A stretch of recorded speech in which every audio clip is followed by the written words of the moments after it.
আসসালামু আলাইকুম রহমতুল্লাহি ওয়া বারাকাতুহু। প্রিয় শিক্ষার্থী বন্ধুরা, আজকে আমি তোমাদের জন্য কিছু প্রশ্ন নিয়ে হাজির হয়েছি। চলো এই প্রশ্নগুলোর উত্তর আমরা জেনে আসি। প্রথমে আছে নুন সাকিন কাকে বলে? জজমওয়ালা নুনকে নুন সাকিন বলে। তারপরের প্রশ্ন হলো তানবিন কাকে বলে? দুই জবর দুই জের দুই পেশকে তানবিন বলে। তৃতীয় প্রশ্ন হলো নুন সাকিন বা তানবিনকে কয় নিয়মে পড়া যায়?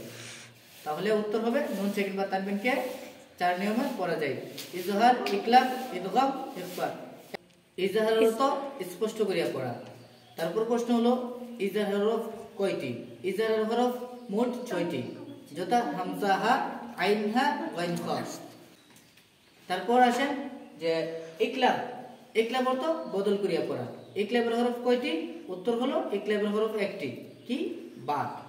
ইকলাব নুন সাকিন বা তানবিনের পর যদি ইকলাবের একটি হরফ বা আসে তাহলে উক্ত নুন সাকিন বা তানবিনকে মিম দ্বারা পরিবর্তন করে পড়তে হয়, যেমন মিম বাদি সামিউন বাসীর। তারপর আসেন যে ঈদগাম। ঈদগাম আবার দুই প্রকার, ঈদগামে বাগুন্না, ঈদগামে বেগুন্না। তারপর আসেন যে ঈদগামে বাগুন্নার হরফ কয়টি? ঈদগামে বাগুন্নার হরফ মোট 4টি, যথা ইয়া ও মিম নুন। আর ঈদগামে বাগুন্না নুন সাকিন বা তানবিনের পর এই 4টি হরফ থেকে যে কোনো একটি হরফ আসলে উক্ত নুন সাকিন বা তানবিনকে গুন্না সহকারে মিলাইয়া পড়তে হয়, যেমন লা ইয়াফআল কওমুন ইয়াকিলুন। তারপর আসেন ঈদগামে বেগুন্না। ঈদগামে বেগুন্না অর্থ গুন্না ছাড়া। ঈদগামে বেগুন্নার হরফ মোট 2টি, র, লাম। নুন সাকিন বা তানবিনের পর এই দুটি হরফ থেকে যে কোনো একটি হরফ আসলে উক্ত নুন সাকিন বা তানবিনকে গুন্না ছাড়া মিলাইয়া পড়তে হয়, যেমন মিররাসি। তারপর আসেন যে ইকফা। ইকফা অর্থ কি? ইকফা অর্থ নাকের বাসিতে লুকিয়ে পড়া।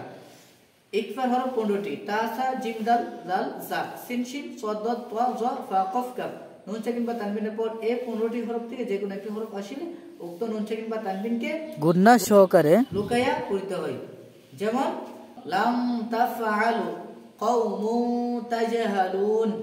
তারপরে প্রশ্ন আসেন যে মিম সাকিন। মিম সাকিন 3 প্রকার, ইকফা, ইজহার, ইদগাম। তারপর আসেন পরের প্রশ্ন হলো যে আল্লাহ শব্দুল লাম। আল্লাহ শব্দুল লামকে কয় নিয়মে পড়া যায়? আল্লাহ শব্দুল লামকে 2 নিয়মে পড়া যায়, পুর এবং চিকন। আল্লাহ শব্দুল লামের ডানে যদি জবর অথবা পেশ থাকে আল্লাহ শব্দুল লামকে পুর করে পড়তে হবে। আল্লাহ শব্দুল লামের ডানে যদি জের থাকে তাহলে আল্লাহ শব্দুল লামটাকে পাতলা করে পড়তে হবে। যেমন পুরের উদাহরণ যদি আপনি দেন আল্লাহু আস্তাগফিরুল্লাহ, আর যদি আপনি বারিকের উদাহরণ দেন তাহলে হবে লিল্লাহি বিসমিল্লাহি। তারপর আসেন যে মদের হরফ কয়টি ও কি কি? মদের হরফ 3টি, ওয়াও, আলিফ, ইয়া। জবরের বাম পাশে খালি আলিফ মদের হরফ, জেরের বাম পাশে জজমালা ইয়া মদের হরফ, পেশের বাম পাশে জজমালা ওয়াও মদের হরফ। মধ্যে তলাইকে আমরা জানি এক আলিফ টানিয়া পড়তে হবে। তারপর আসেন যে 4 আলিফ মদ কত প্রকার? 4 আলিফ মদ মোট 5 প্রকার, মধ্যে লাজিম, কলমি মুসাক্কাল, মধ্যে লাজিম, কলমি মুখাফফাফ, মধ্যে লাজিম, হরফি মুসাক্কাল, মধ্যে লাজিম, হরফি মুহাফফাফ। তারপর আছে যে মধ্যে মুত্তাসিল। তারপর আসেন যে মধ্যে লিনের হরফ কয়টি? লিনের হরফ হলো 2টি, ইয়া এবং ওয়াও। যদি ওয়াকফ অবস্থায় লিনের হরফে পূর্বের হরফ জবর থাকে তাহলে লিনের হরফ আর তারপরের হরফ যদি ওয়াকফ হয় তাহলে 2 আলিফ বা 3 আলিফ টানিয়া পড়তে হয়, যেমন খাউফ, বাইত। তারপর আসেন যে সাকতা। আমরা জানি পবিত্র কোরআনের মধ্যে মোট 4টি সাকতা রয়েছে, আইওয়াজা, কয়কিমা, মিম মারকাদিনা, হাদা, কাল্লা বাল রানা, ওয়া কিলা মান রাক। তারপর আসেন যে গুন্না কত প্রকার? পবিত্র কোরআনের মধ্যে অথবা আরবি ব্যাকরণের মধ্যে 4 প্রকারের গুন্না পাওয়া যায়। সেগুলো হলো যে ইকলাব গুন্না, ইদগাম গুন্না, ইকফা গুন্না এবং ওয়াজিব গুন্না। তারপর আসেন যে কলকলা কত প্রকার? কলকলা হলো মোট 3 প্রকার, কলকলায় আকবি, কলকলায় কবি, কলকলায় দঈফ।